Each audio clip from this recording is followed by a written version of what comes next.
Assalamualaikum warahmatullahi wabarakatuh.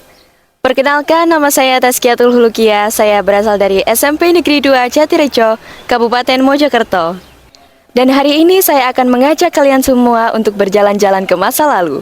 Kira-kira siapa di sini yang ingin tahu tentang sejarah dan peninggalan lainnya? Yuk kita simak ceritanya. Nah, kali ini saya punya cerita spesial dari Tanah Mojokerto, tepatnya dari Trowulan.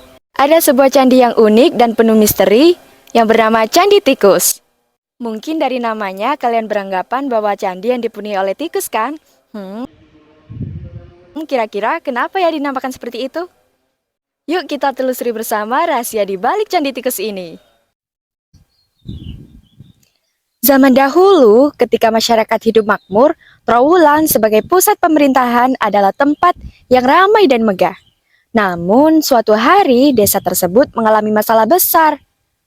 Lumbung padi yang biasa digunakan untuk menyimpan bahan makanan, tiba-tiba saja habis dirusak oleh hama tikus.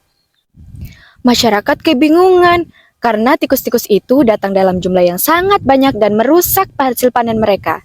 Pemerintah yang berwenang mendengar keluhan rakyatnya dan memutuskan untuk mengirim para ahli agar mencari tahu dari mana asal tikus-tikus tersebut.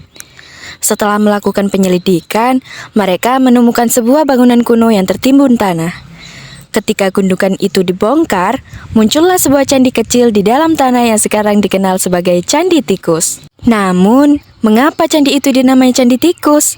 Ternyata, saat penggalian berlangsung, banyak sekali tikus yang keluar dari dalam bangunan candi tersebut.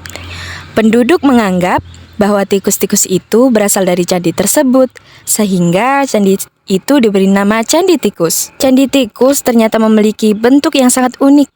Bentuknya menyerupai pemandian dengan kolam bertingkat.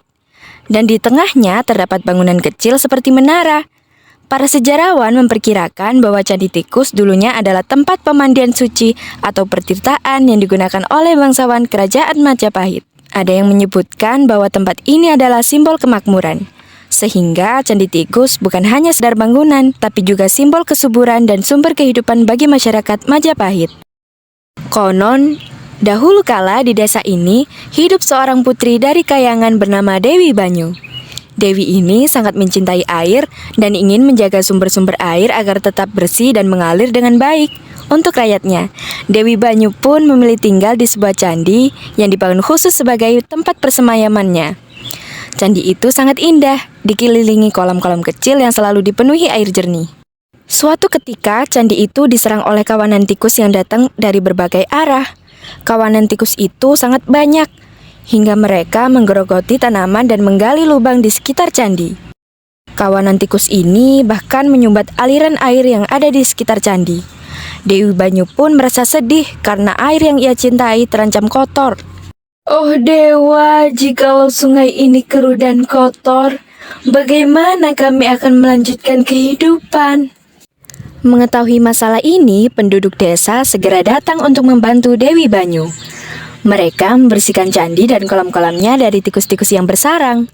Setelah perjuangan panjang, candi itu kembali bersih, dan air pun bisa mengalir dengan jernih lagi. Sejak saat itulah, penduduk menamakan tempat itu sebagai Candi Tikus untuk mengenang kejadian ini. Penemuan Candi Tikus pun menjadi pengingat bagi masyarakat akan pentingnya menjaga keseimbangan alam dan kemakmuran. Setelah candi tersebut ditemukan dan dipugar, tikus-tikus pun tidak lagi merusak lumbung padi. Dan kehidupan masyarakat kembali normal. Itulah keajaiban yang terjadi di Candi Tikus. Nah, teman-teman, itulah kisah sejarah Candi Tikus di Trowulan.